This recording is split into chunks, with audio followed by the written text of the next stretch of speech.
Hello, hello. Happy Halloween. Jumping on here for a quick bonus live this month. It's the end of the month. It's not the first of the month. So if you're looking at this and you're thinking, well, normally y'all are doing this on the first Friday of every month. We will be back again. Bob and I will be back again next Friday for a regular top of the month Friday free for all. But wanted to do something a little different here at the end of the month, a Halloween special, as it were. So if you are here with us, happy to see you. If you got any questions, throw them in, throw them along anywhere you want to go. Don't have to be Halloween specific, but if you have something Halloween related in your heart, you can throw it in there as well. If you haven't seen the interview from this week with Dr. Peter Miller, Peter came by virtually, very happily for us, the internet exists, to talk a little bit about cats. I really enjoyed this one. It felt different and a lot of stuff I had no idea about. And so if you haven't seen that one, take a look. We go down a variety of tracks to see how did cats get attached to witches or to Halloween or to Satan? What's the deal with black cats? Where do these come from? What are the biblical undertones, or if they're not, or how much do they get stretched? So all of that is there in that. And I will also say, if you're looking for a little bit more from Peter, Peter happened to be in Iowa City like 3 days after we talked via the internet. And so he came here to do a bonus thing. That's available over on our Patreon. We went into some additional things like cats that are viewed positively within monastic communities and some individuals who have cats as their pets. And so cats aren't just seen as these types of evil creatures. They're also viewed positively by some communities. So we talk a little bit about that. We also talk about this text that if you are watching shows about witches or witch hunts, you've probably seen the Malleus Maleficarum, which is something we teased in the first interview and then didn't have time to talk about. We get into that as well. So if you're looking for a lot more from Peter or some other bonus stuff like this, you can find that over on our Patreon. We're Bible and Arc on Patreon. It's like an extra 45 minutes of conversation. Peter's a well of information. So I kind of had to cut him off at a certain point in the first one. And then he was like, I have more. And I was like, I'd love to hear more. So that sits there for you if you are interested, in addition to the other stuff that came out this month. To tease towards Constellation Pegasus, I'm going to jump on your question here in just a second. Per request, last time we did one of these, there was a comment about an Elephantini interview. Happy to say, next week we have one of those coming out. I talked to Dr. Moore at Ohio State University all about this.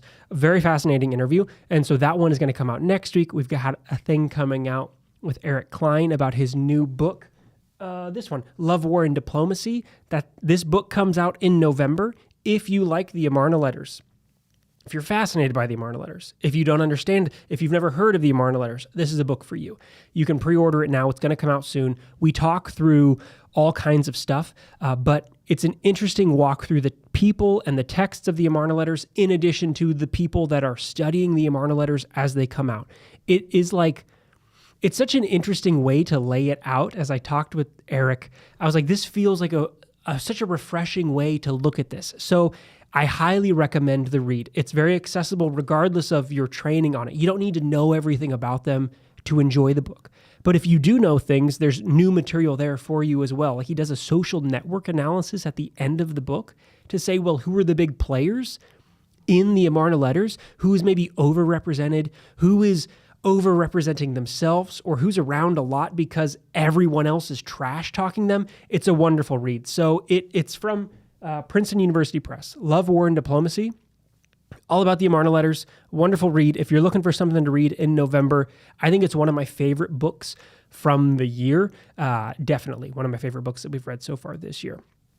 So yeah, we did talk about the Elephantine in the room and some of the problems with it. The interview is very good with Dr. Moore. It's very, very interesting.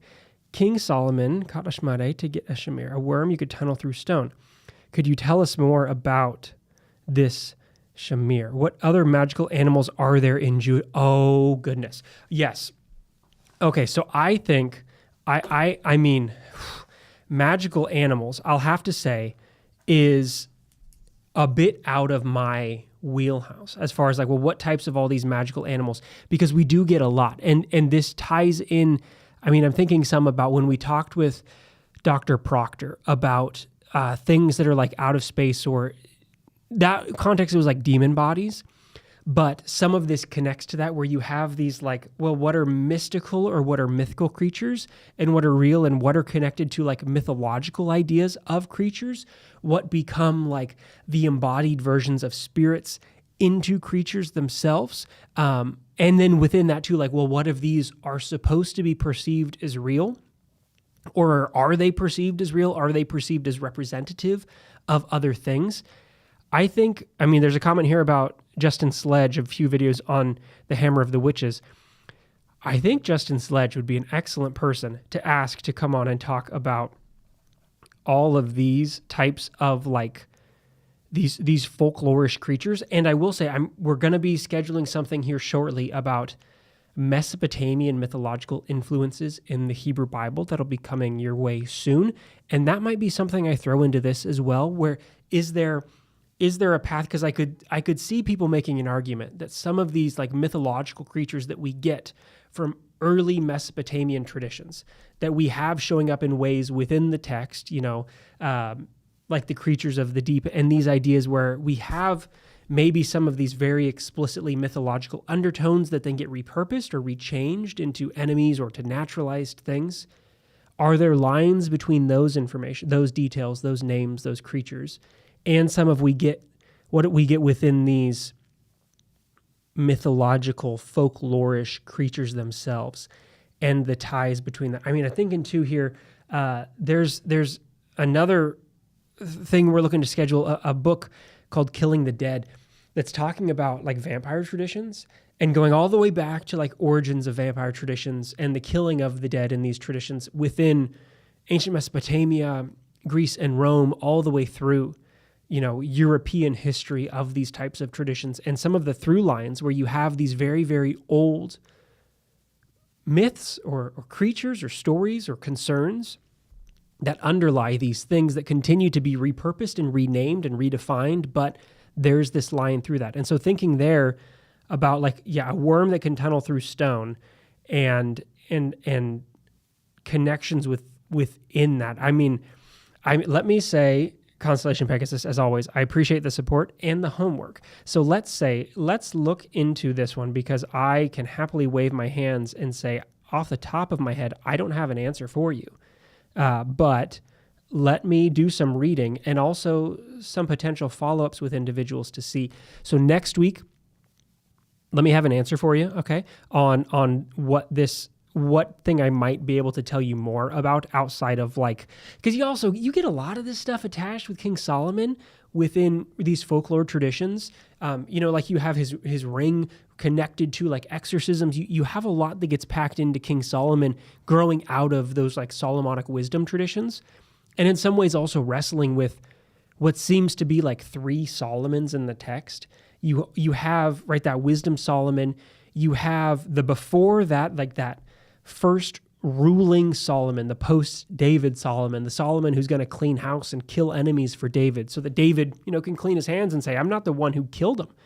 I told Solomon to take some care of my enemies, but I didn't do it. And so you have that first Solomon who's doing the things you would expect a new monarch to do, removing rivals, removing people who could make claims. And sometimes you get it positioned as, well, my sibling is trying to make requests that put it in this way, or taking care of enemies like Joab, who could be working on the behalf of a rival. And then the wise Solomon who's doing all the right things.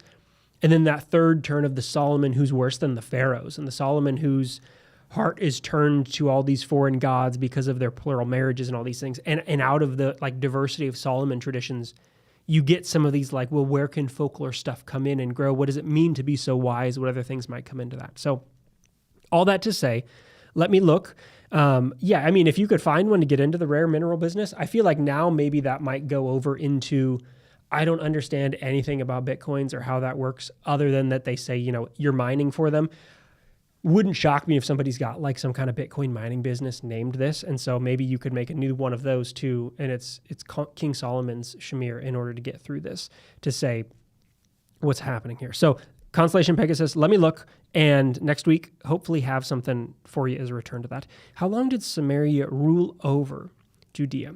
What was Samaria? Oh, yes. So, well, the question of two kingdoms, one kingdom, any kingdoms, is a part of that one within how did these things go. And this is debated for, do you want to take the Bible's account at face value, which tells you that, well, the northern kingdom here is, if we're taking, well, so like when you're putting this question in, are you talking about Samaria here as representative of all of the northern kingdom of Israel? Are we talking about even earlier and like proto-state systems that are trying to rule? So I mean, like for me, in my answer to you, I'm going to say if we're looking towards the idea of two kingdoms that are happening, one in the north and one in the south, that northern kingdom is the dominant one. And a part of why we see it being dominant outside of, look outside of the text, is who's the one that everyone is coming after,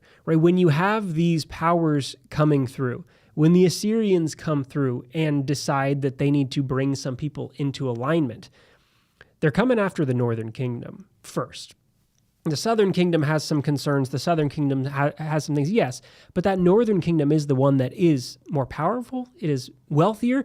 It expresses its interests over the southern kingdom. I mean, you can look towards stories like where we get the parallel of this in the Moabite stone, right, where Moab goes into rebellion and the northern kingdom comes down to return Moab to its correct vassal status. And in its path, it gathers the king of Judah as someone who is supposed to be participating in this, as a similarly vassal king, to say, hey, you are supposed to be loyal to me, and so in being loyal to me, you're going to help suppress those who are not being loyal to me. So how long does that period go? I mean, you could make the argument that they are the oppressive power, and a comparatively, right? We got to talk on a sense of scale, because they're nothing like the Assyrians. They're nothing like the Egyptians as far as pure dominance, pure influence, the scope, the power. But you could say that they are exerting that power over the southern kingdom until they cease to exist. And so they are that influence on them. Their rule over them exists until they are removed. And you could say still, there's a legacy of their influence that continues to be grappled with and dealt with and felt in the text. And so even once they're not there anymore, in some ways they are like the memory of that big brother that the little brother is still continuing to deal with by bringing in some of their traditions, by engaging with their priestly classes that maybe fled from the north, that is retelling stories to say, well, actually, maybe they're more powerful, but they're also more wicked, and look at the condemnation that they're going to get. So that influence continues for a long time, can still be seen in the text. So it outlives just maybe the exact periods of when could this power have emerged and how long does it live for. Because I'd say in some ways, if you look at your Hebrew Bible today, I think you can still see that northern kingdom ruling over the southern kingdom in the way it's grappling with the text, and then in the way we are reading through it and reading that kind of polemic story back against it. You can still feel that legacy. So not a short way. Now, not everyone will agree with this, because you're going to have people that say, no, that you should be taking the text seriously when it argues for a unified kingdom, which we don't have evidence for, right? Archaeologically, we don't have evidence for that period of a united monarchy. We do have archaeological evidence for two distinct entities here that have their unique ruling places that are attested to as having kings coming from this. So we have archaeological support for those elements. But for that, well, and I'd say you got to move the House of David reference aside from that, because there you have that as a thing that is a memory, but not that secure archaeological evidence that speaks towards something being unified. And I'd say you need to move anything that is coming out of, if you're looking towards like City of David excavations as well, the presence of materials there that seem monumental in scope. And we got to place things again on a sliding scale when we're talking about monumental, but things that exist there and references to places like Jerusalem in things like the Amarna letters doesn't mean that those are necessarily representative of a united place, but that site all the way back into the Bronze Age, right, is a place of power and influence regionally. Doesn't mean that it's united. And so when you get to that idea of a memory of the kingdom of David or the kingdom of Solomon, we don't have something that speaks to the existence of that. And that's where part of the changes in dating or interpretations of things like, okay, well, Solomonic gate complexes, or what cities is Solomon supposed to have built or maybe repurposed? Do those things still line up? That's where the archaeology has complicated the biblical traditions and saying, okay, yeah, maybe we have some of these cities, but they don't date in the way you need to have that. So I don't know if that quite gets to the nub of your question. Hopefully that's something that can speak to some of that. Happy to have you all in. Yeah, if you have questions, throw a question in. I'll give you the best top of my head thing that I can have for you today. These always feel a little bit, it's like after class, and here, there's nothing that I've particularly lectured on today, but whatever questions come your way, happy to give you whatever I can pull out of the pocket for you today. Yes, and Krish, happy to have you along. So glad you found the channel. Love to have you here. Hopefully things are finding interest for you within our stuff. I'd say here too, as always, if you have things you'd like to see us cover, be it topics you'd like interviews on, books you'd like to see discussed, videos that you'd like to see responses to, topics just in general that you're like, hey, you don't have something on this. There's lots of stuff we haven't touched yet. And so sometimes I'm like looking through the list of things that, well, we haven't talked about this. But what's the order of priority? There's a million things we haven't talked about. And so if there's things of particular interest for you that we haven't touched on, let me know. Always happy to hear from you. You can leave them here. You can send us an email. You can reach out. You can join us on Patreon, whatever way you want to be in touch.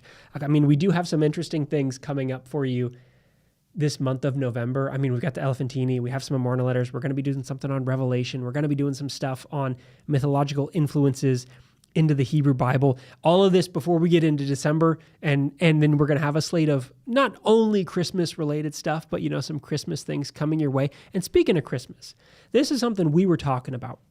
I was talking about this with Bob. Is there a topic that you'd like to see a video on for Christmas? Be it an interview or be it kind of, just a research style of video for you, because there's so many Christmas videos out there. There's so many things, and some of them, we've hit some of those bases, wise man or the manger or these things. But is there something that you're like, there's a question I have that I feel like I don't have a good video for. I don't have a good answer for. Or, maybe it's just one we haven't done. Or it's one that you've seen somebody else do that you're like, I'm not totally sure, because we're feeling around Christmas stuff right now. So if there's something you're like, I would love to have this, and it feels like something you'd love for the channel, let us know too. Because Christmas is one of those big ones that you start thinking about in advance and you start working towards, but there's so many things out there that you're like, we don't want to just give you something you already have or give you something you felt like you've seen 10 times before. So if there's something you haven't seen, or if there's something you'd like a particular reading on, let us know, because before we know it, it's Halloween today. Happy Halloween. It'll be Christmas before you know it, and then we'll be off to the races. And in the meantime, between now and Christmas, we're going to have, I'd say, there's a lot of books. A lot of books come out at the end of the year, a lot of very good books. And so some of these will be in interviews, some of these will be for bonus stuff. I'm also going to be adding in, just because the reality is I have more books to go through. Thank you to all the publishers who are sending us books. I love them all. And the reality is there's only so many videos we could make, or so many interviews, and sometimes people's schedules. So I'm also going to be adding in some I think at the end of the month, maybe doing here's some books that we read that maybe we couldn't get scheduled. The person didn't have availability, but books to read. Going to add it into the newsletter. We do have a newsletter. We don't talk about this very much, but every month we send out a recap newsletter, the interviews that we had this month, some things that we did that are extra, a news story that we think you might really like. You can sign up for that on our website, our Bible and Archaeology website. You can join our monthly newsletter for some of those recaps.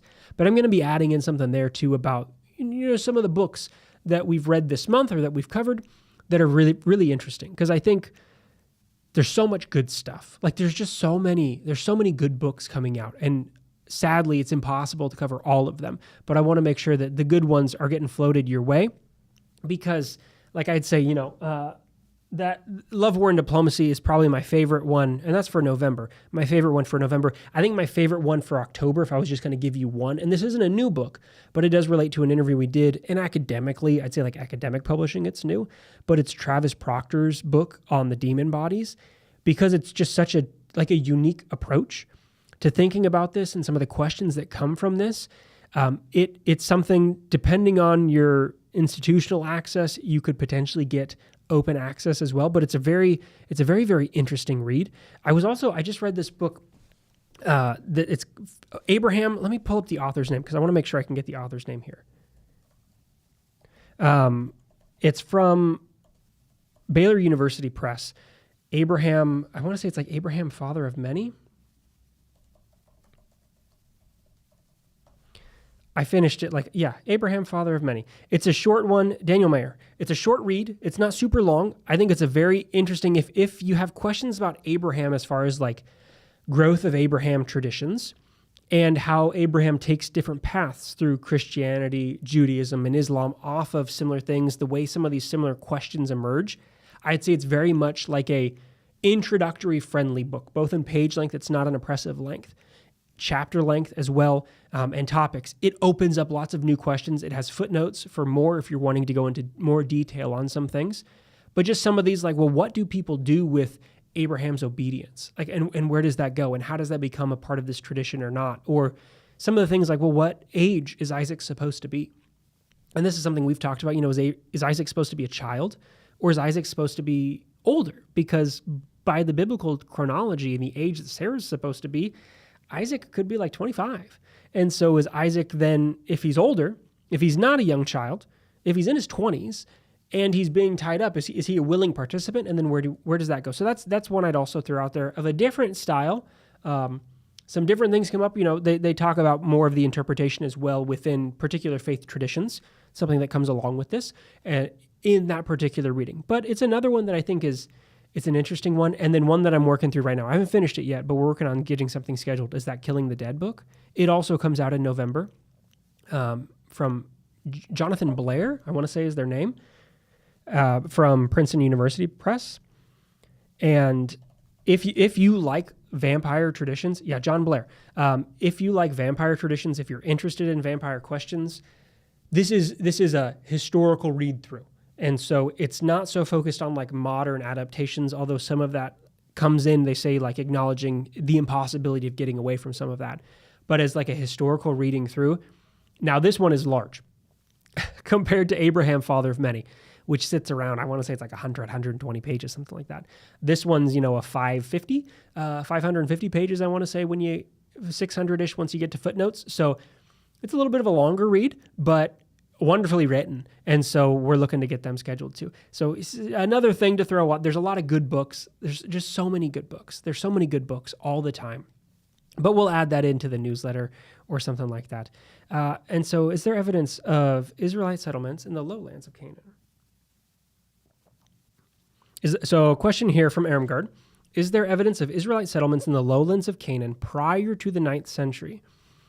Is it possible to distinguish between Canaanite villages versus Israelite village in early periods? Second question, second half of your question here, fantastic difficulty to wrestle with, because some people, and this can be something that varies by the period of the archaeological text that you're reading too.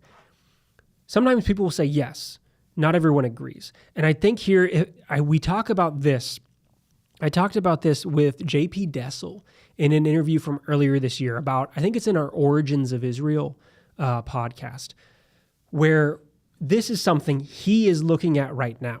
And so let me reach out to JP to see if we can get him to come back on, because he's working on something now about these periods of emergence and wrestling with this highland, lowland, what type of settlement might be attached to who, and maybe some of our models have been wrong. Because there have been claims that, you see in the style of a house and in the style of a settlement, a move from some of what we associate with Bedouin nomadic situations into highland settlements, that the house style and the style of the houses, the multiplicity of houses, match some of this. And does that reflect who and when? Then things like, well, are what types of animal bones might be present? Is that something that can help distinguish who this group might be based off of what they are eating? Pig bones being a common one here, which has historically been something that's pointed to, but as of late has been something that's wrestled with more, saying, well, are we so sure that only one group might be avoiding a specific type of animal? Then also some pottery, like, can pottery prove a person? Does pottery equal people? Is there a pottery type that is so distinct that it's only connected to one individual group? And so things like storage jars maybe have been connected, but should they always be connected? So is there evidence of settlement in the lowlands? We do have settlements most dominantly in the highlands, right? This is what you'll normally see, that settlements seem to begin in the highlands and then trickle their way down and spread out more fully. This is something that archaeological connection, Amarna letters are just on my mind today. When you're looking towards, well, why have people connected the Habiru from the Amarna letters with the idea of Hebrew settlements, Israelite settlements? Some of it is in like the resonance of the ear. This is a theory that is not so well respected anymore. This is something you'll see in older work, this association between the Habiru and the Hebrews.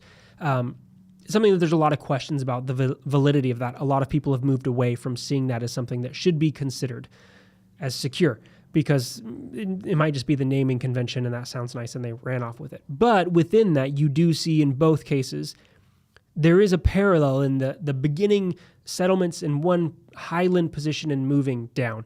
And so I would say, yeah, the question is, can you distinguish? Can you distinguish what is an Israelite village from a Canaanite village?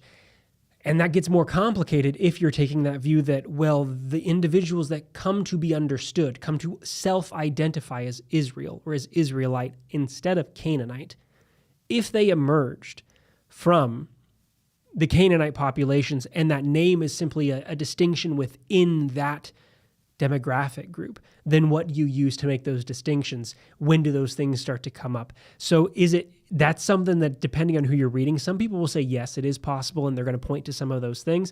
Other people are going to say no. Some of it can say like, well, what path to coming in are you looking at? Is it an outsider model? Is it an insider model?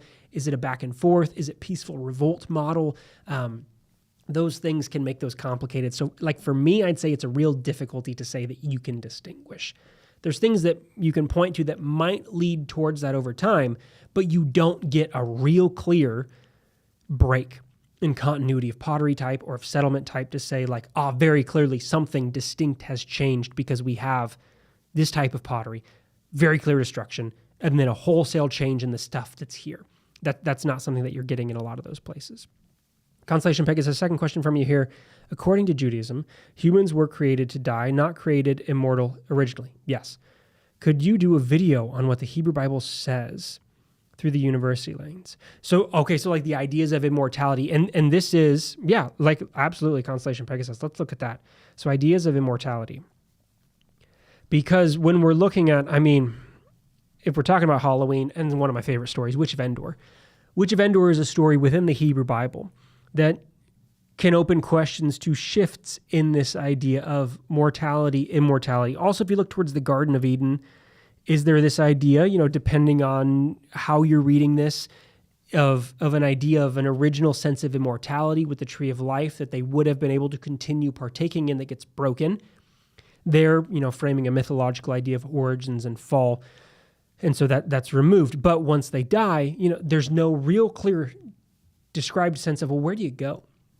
You have these ideas of Sheol, but loosely defined. And what is that? And it's kind of, depending on text, you're going to get more of this in Isaiah with like chirping spirits and gray spirits that are floating there. Not a well-defined afterlife sense. How clearly is this attached with the individuals themselves? But those things coming up in Isaiah are later, and people suspect maybe influences of things like Zoroastrianism on how we get some of that. Witch of Endor is one that can slot into that too, where you have, Saul calling up the spirit of Samuel, the dead prophet. And then Samuel is interestingly identifiable as the prophet Samuel and is able to speak, but comes from a place, and so there's spirits here. And then you have to debate, well, when does this text come from? Is this an old text? Is this a late text? Is this reflecting older ideas? My read is that it was reflecting a lot of later things. It has, I think, real parallels with the Odyssey and with later concerns, but similarly drawing on older ideas of like the Ob is the thing you speak to, this like ritual pot that you place in the ground that becomes the communicative valve, so to speak, between the land of the living and the land of the dead.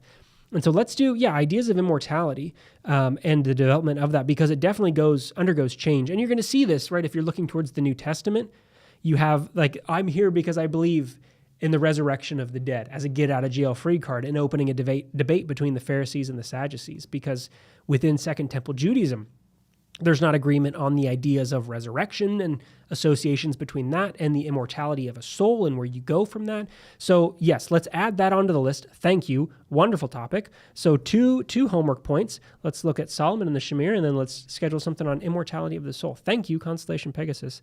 Thank you for the support. Always love the questions. Great questions. Yeah, Aramgard, of the idea that they were highland settlements prior to...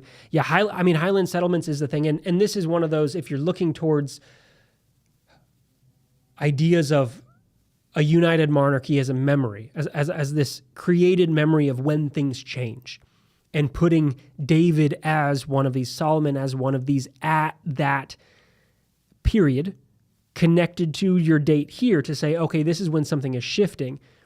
There are those that look and say maybe these ideas of united kingdom is representative of this period of flux from this earlier form of settlement pattern and a transition into what becomes these divided monarchy settlements. And how does this happen? That maybe this aligns with some of that chronologically, but then you have to get into those things of like, well, what is David representing? Is David a memory of a warlord type of king? Is there a real centralized kingdom over this or not? A deep dive into the Magi.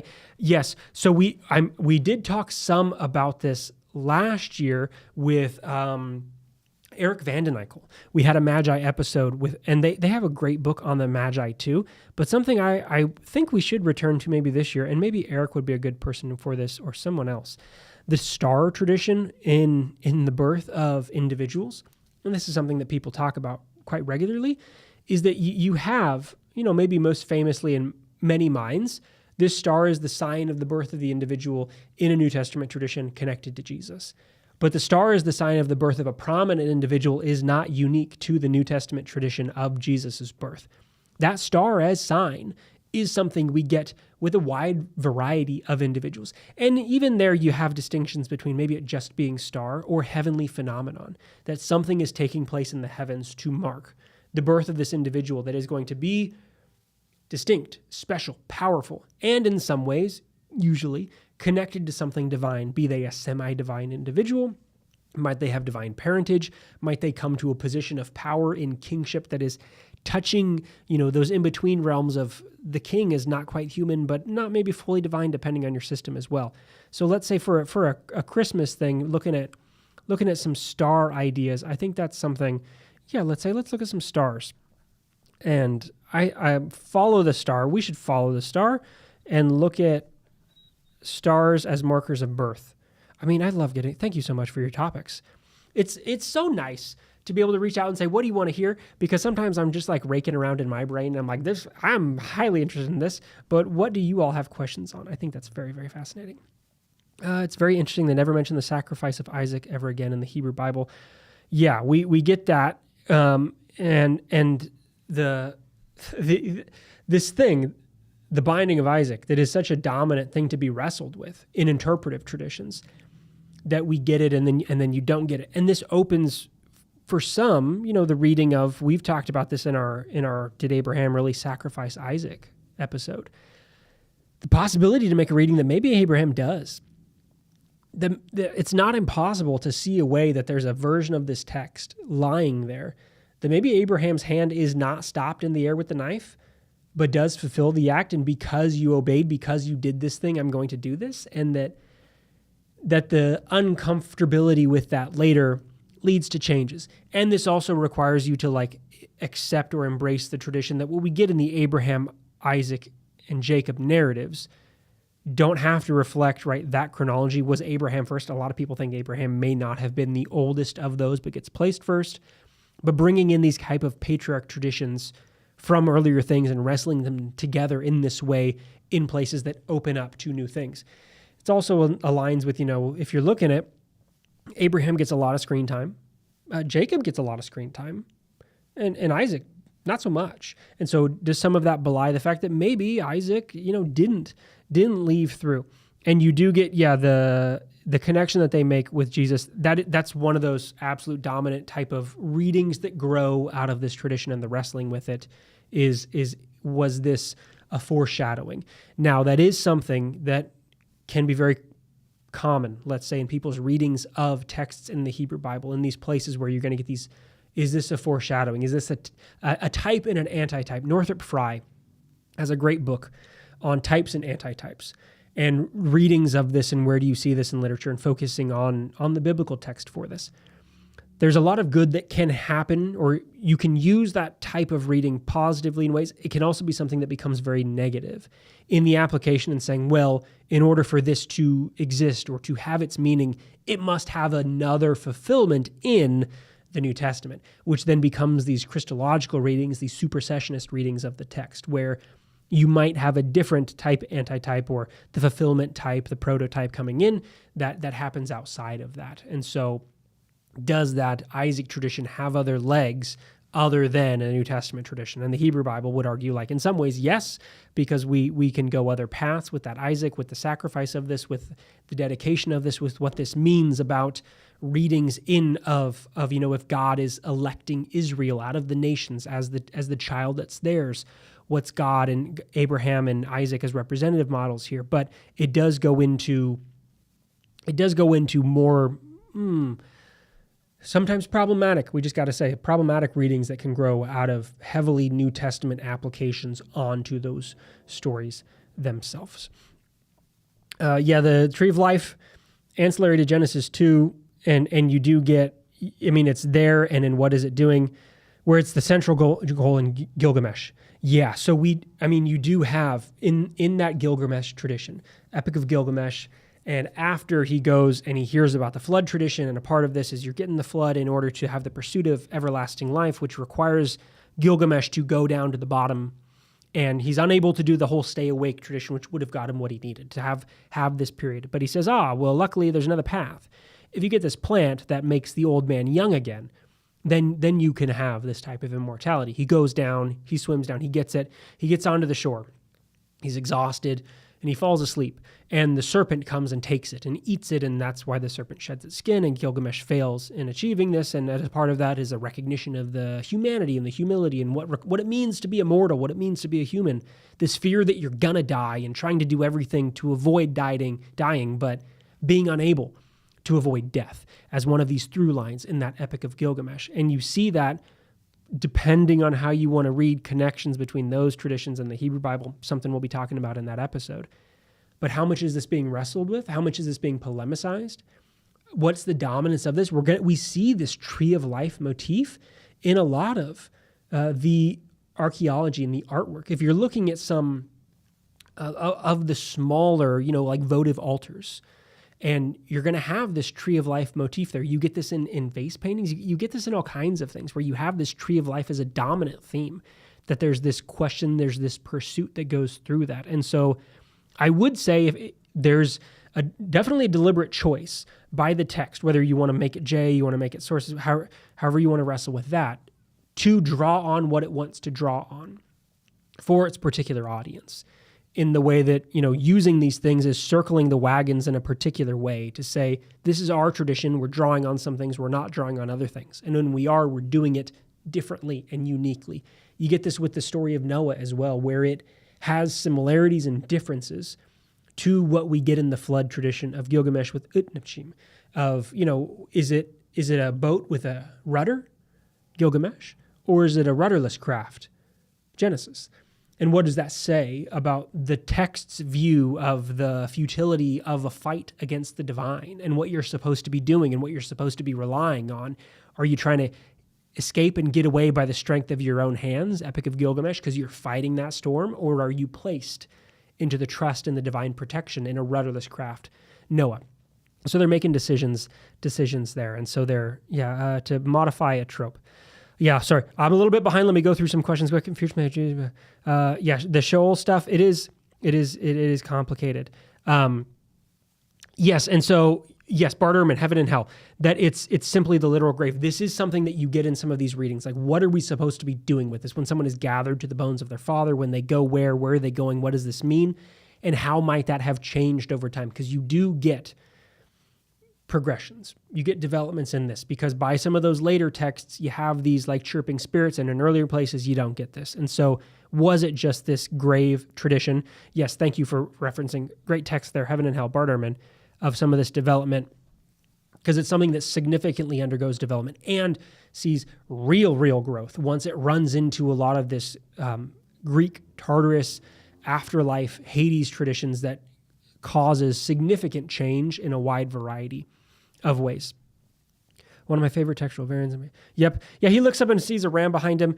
I love that conversation about Abraham and Isaac. There's an article that if you're interested in more of that and what types of threads might be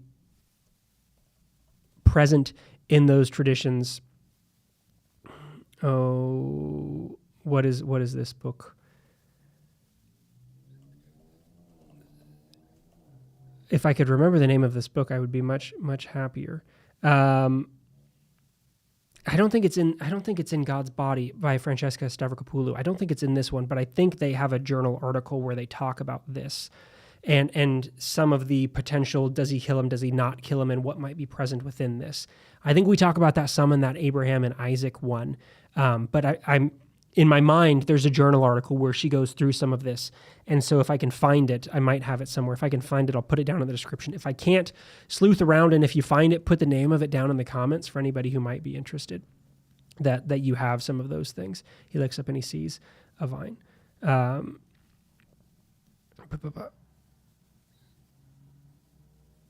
Yeah, so yeah, we do potentially have some scribal stuff.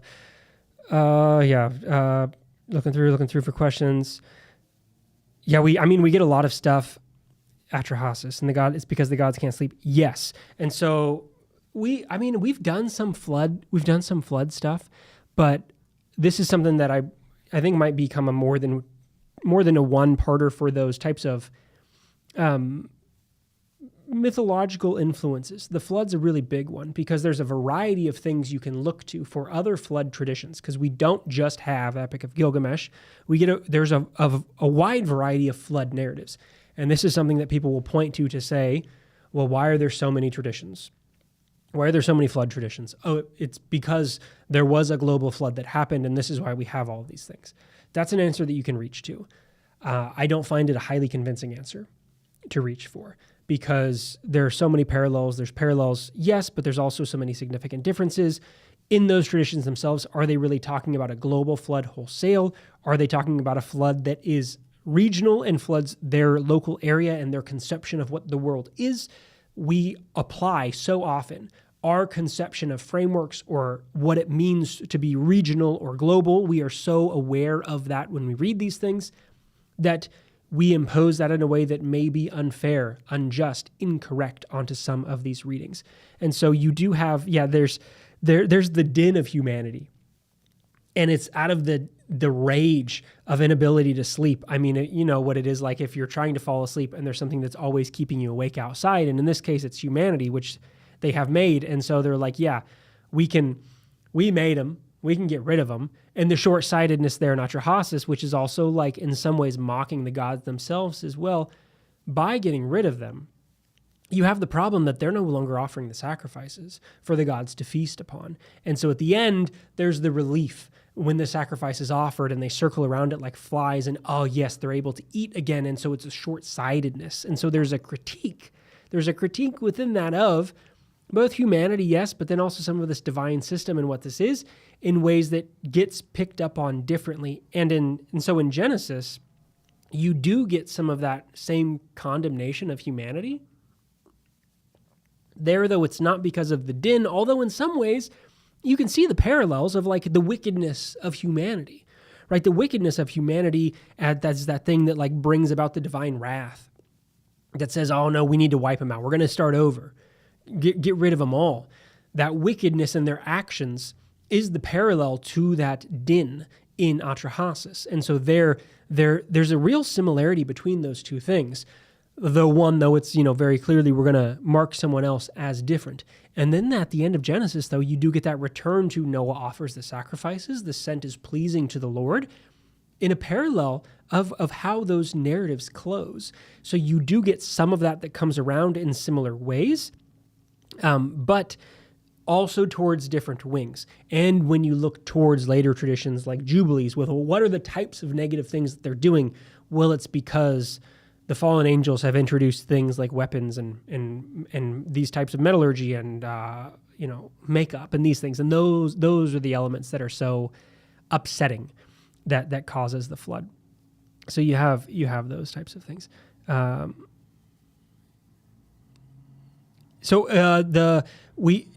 Question Constellation Pegasus. Didn't Alexander the Great say he'd rather be a poor man in life rather than a general in Sheol? So this, I think you're thinking of not Alexander the Great, but this is from the Odyssey when Odysseus goes down into the afterlife and he's talking to Achilles. And he runs into Achilles and talks to him about you have to be so famous here because of everything that you've done. And he tells him that, I would rather be, the servant of a rich man than be here because of like the abyss and the suffering that this place is because of the wastingness of it. I think you're thinking, now, this isn't to say that Alexander the Great maybe doesn't also co-opt that, because Alexander the Great does fashion himself in many ways off of those types of heroes. So this could be something that does show up there, but I think you're thinking of that Odyssey Nekia tradition, which is such a fascinating little like sidebar when Odysseus goes and the speaking to them and all of those things that happen and what's happening. Enlil is not welcome to the cookout. Maybe Enlil got mad. So you have a lot of interesting things. The Atrahasis is such a, if you haven't read it, like great read, absolutely worth the time. There are very accessible translations of it. I want to say Stephanie Dalley has a great translation within. They have this like myths from Mesopotamia book. I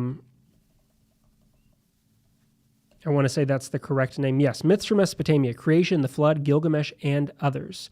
Yes, this is a wonderful little collection if you're looking for kind of a one-stop shop for an introductory translation of these things. It's not like brand new on the market. It's been around for a while, but it's a good translation, very accessible translation. The way it's laid out is great. Yep, it's Stephanie Dalley. So more reading for you if you're looking for something to read. That's a great one. You can get even larger. Like there's, I want to say it's J.P. Pritchett. He's got like a Myths from Mesopotamia, which is even bigger, and it's this kind of compendium of all of these things, but a little more like in the weeds in there and variants and the types of things that go in. Lots of great stuff in there too. You can usually get access to something like that online as through some good resource pages. So something you can have there. But that Myths from Mesopotamia book, it's a fantastic read. If you've never been exposed to some of those traditions before and you're like, I want to kind of get my hands around some of these essential ones, I'd say that's the place to start first. Start there. It's a great resource to have. It's a real good translation, and it's not cumbersome upon you to get through. We're about to, if you have other questions, let me know. Happy to have you along. I hope you have a wonderful Halloween. I hope you've had a great October. Happy to have you here. Thank you so much for your views, your support. We love having you along. Thank you for your topic recommendations. We will be back next week for a live to cycle back into some of this, and some of this to cycle in for the future, for future episodes, for future videos. Some of these things we can come back around to. But as always, reach out if you have questions, if you have ideas. Send us an email, leave a comment, be in touch. You can join us on Patreon. You can get bonus content there. You can send direct questions there, all those kinds of things. You can send some things over here. Yes, Megan Lewis has done some reading of these stories. Digital Hammurabi has lots of great stuff here. So check out, if you're looking there, they do a lot of wonderful work in this space as specialists in that area. And so happy to say that, maybe you'll be seeing some people from over here to talk about Myths from Mesopotamia and the Hebrew Bible. We'll be back next week. If you're interested in more lives, if you would be interested, I'd say I can try to do these more often. If you're like, you'd like these weekly, let me know. If you're like, nah, once a month is great. We don't want to see you more often. I don't mind too. But if you like doing lives, let us know. I can try to make sure if there's a time, if there's a date that works well for you on Fridays, if there's a better time of the day. The first Friday at 11 is a time that works good for Bob. That's why we have that time, kind of keeping that one locked in there. First Fridays at 11 for the Friday free-for-all with Bob. My schedule is a little more flexible at the current moment, so if you're interested, let us know. We can do these more often. I'm always happy to chat. I love your recommendations and your ideas. So if nothing else, selfishly, I might keep doing them to get more things from you. But for today, I think we'll leave that one there. I'm going to look for some things to throw in the description. That article on Isaac. I'll put in some book links too for Eric Cline's book and some of those books that we'd mentioned. I'll put in some of those links into the description for you if you're looking for some reading recommendations, if you're looking for something to read over November, a gift to give. If you know someone who's interested, I'd say good Christmas things if you want to start thinking about Christmas. Lots of new books coming in November. They'll be brand new, hot off the presses, hot off the shelves. We'll have a long list of them. Maybe I might do like a favorite books. I won't do a top books because they're all so good. But I might pick a couple, I will pick a couple favorite books at the end of the year that some of my favorite reads from a variety of topics. There's a lot of really good stuff. And so I'm not going to say they're the best because that would be impossible to do. But some of my favorite ones for either the way they framed something in a new way, because I feel like there's been several of those that just little twists on the way you ask a question or the way you present an answer that can bring in new things. I mean, thinking like Mark Goodacre's The Presuppositions of John in the way that should read, maybe more synoptic than we have seen. Just those little types of twists is fantastic things. Yeah, Joel Baden. Yes. So it's like you're in my inbox and in my mind. So we will leave this one here for this week. Let me go and add some links into the description. Thank you all for tuning in. Thank you for your questions. Always great to see you. I hope you have a fantastic Halloween. Stay safe, stay well. We will see you next Friday for our Friday free-for-all. Bob and I will be here with some cycling around back into the beginning of things. Yes, Lost in Translation, recovering the origins of familiar biblical words. Yeah, Joel Baden's research, if you haven't gone in and started reading through what Dr. Baden has been working on, so much good stuff within that. It's one of those things you just look at the list and you're like, this is one thing after another that you should be reading. Whether you always agree or not, you don't have to always agree. And that's a beautiful thing about reading scholarship is that you may agree with some, you may not agree with all, and that's good because it's going to open up new questions. And this is a part of the way I try to schedule stuff as well. Like when we're bringing somebody on to talk about their book, my job here is to present, what's their reading, let them make those arguments to you, and I want you to hear it from them. And there's things within those that if you're reading through, you don't have to agree with everything out of every argument that everybody presents to you, which I think sometimes people are like, well, when you're reading an academic text, I have to agree with all of it or I have to agree with none of it. And I say that that's not the case, right? You can pick some of their arguments and say, I really like what you're doing here, but then I feel like this part has maybe doesn't have as strong of support in the way we're reading some of this. I have books in mind from this year thinking about this where I can think of that for the way I'm going through their things. So great stuff within that. But yeah, good reading. We'll put a little reading list down in the description. For today, I'm going to leave this one there. Thanks for tuning in. We will see you next week.